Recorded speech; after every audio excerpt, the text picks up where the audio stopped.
Hello friends, welcome back to the channel. दोस्तों, तो कल हमने एमसीक्यू किए थे एमएस एक्सेल के, वो हमारा पार्ट 1 था। तो आज पार्ट 2 लेके आए हैं हम, जिसमें कि हम फर्दर कुछ और क्वेश्चंस करेंगे एमएस एक्सेल के। ठीक है। बाकी हमारी पुरानी वीडियोस जो हैं, जो कि हमने इस रिवीजन सीरीज़ में की हैं, वो हमारी प्लेलिस्ट में पड़ी हैं, आप उनको जाके देख सकते हो। तो दोस्तों, कल वाली अगर वीडियो किसी ने नहीं देखी तो वो भी जाके देख सकता है। ठीक है।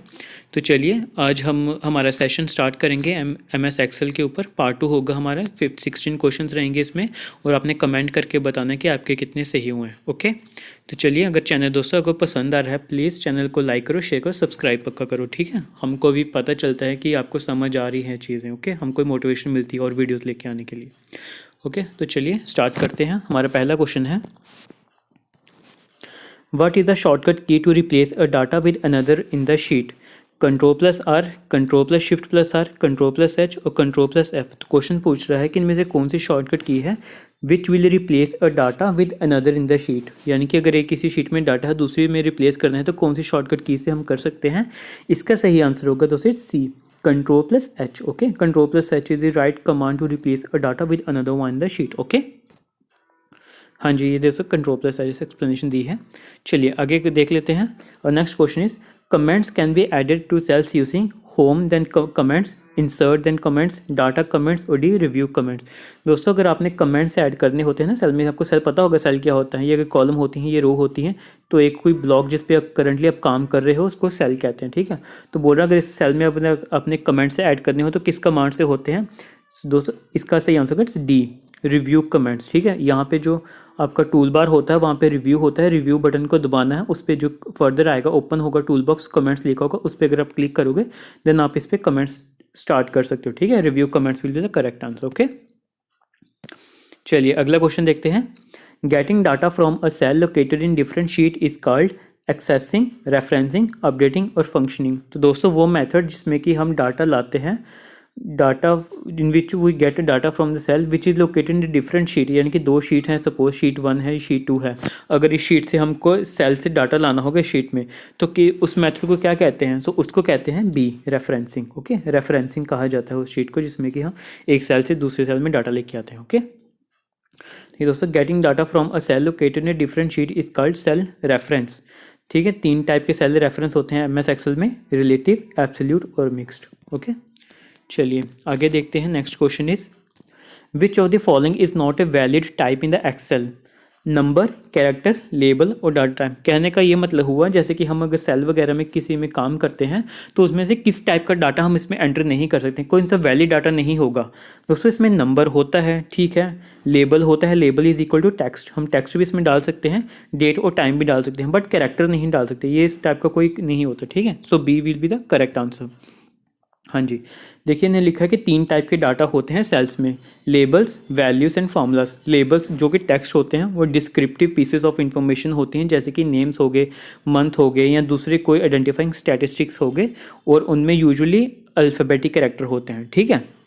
वैल्यूज़ जो होते हैं वो नंबर्स होते हैं, जो कि generally raw numbers and dates होती हैं, और उससे जो फार्मूलास होते हैं वो इंस्ट्रक्शंस होती हैं एक्सेल को कुछ कैलकुलेशंस परफॉर्म करने के लिए। ओके।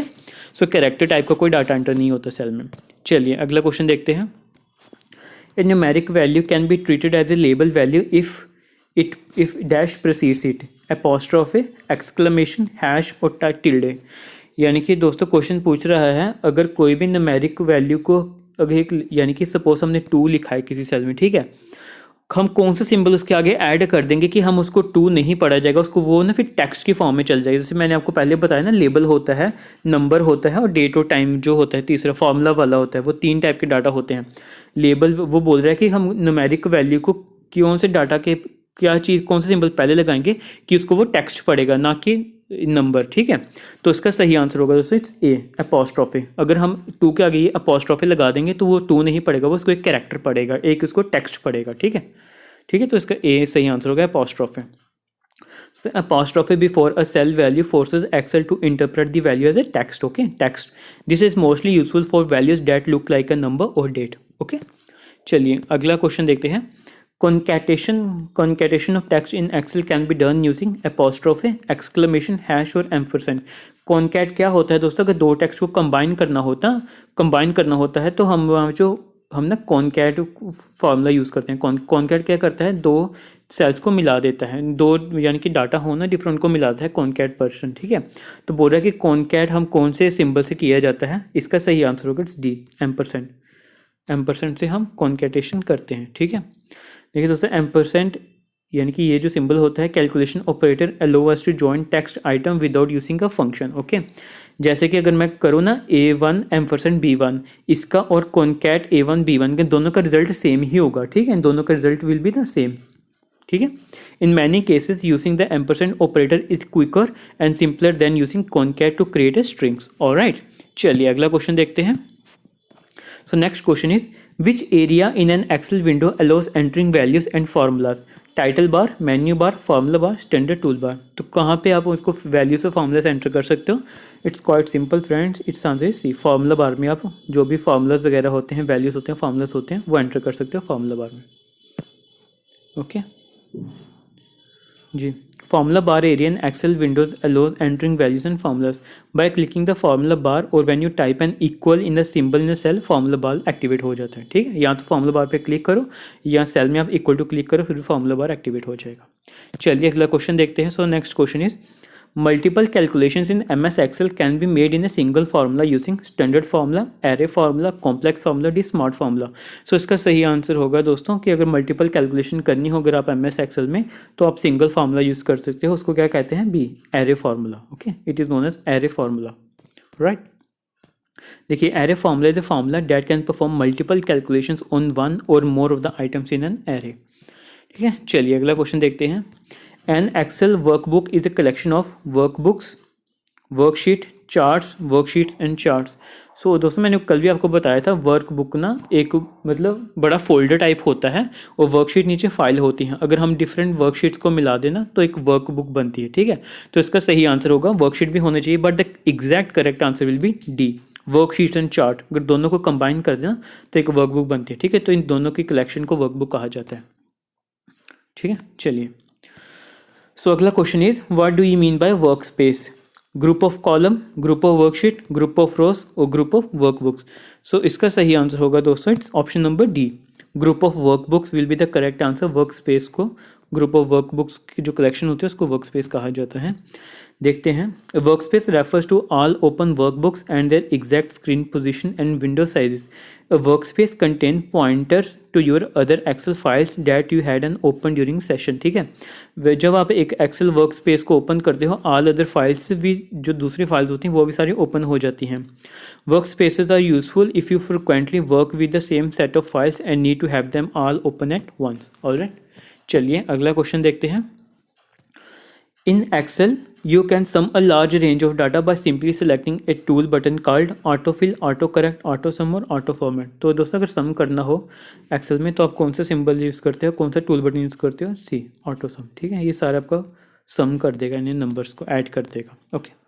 देखिए, autosum is a Microsoft Excel function that adds together a range of cells and displays the total in the cell below the selected range, alright. चलिए अगला क्वेश्चन देखते हैं। To select an entire column in the MS Excel, दोस्तों काफ़ी important question है, ये आ सकता है, ठीक है, पेपर में, ओके। Very important question.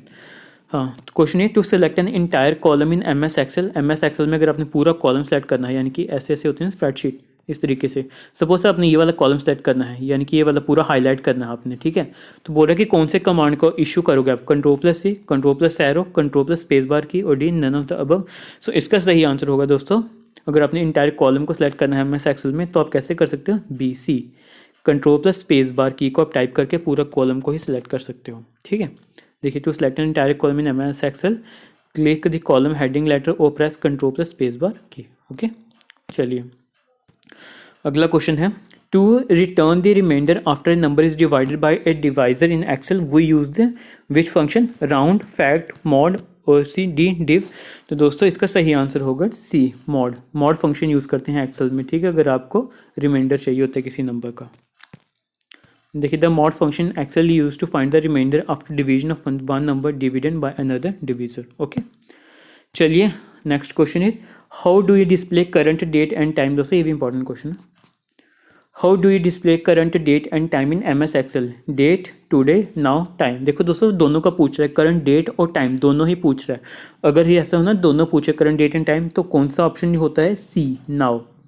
जब आप इस बटन को प्रेस करोगे, इस फंक्शन को यूज़ करोगे, तो जो करंट डेट और टाइम दोनों आ जाएंगे नाउ फंक्शन से। ओके, देखिए डेट जो फंक्शन होता है वो return the serial date value for a date.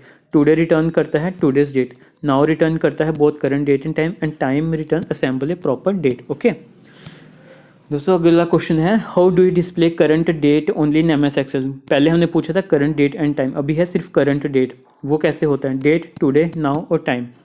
सो इसका सही आंसर होगा दोस्तों option number B, it's today. अगर आप टुडे फंक्शन यूज़ करते हो तो वो करंट डेट बताएगा आपको, ठीक है, by using the option today.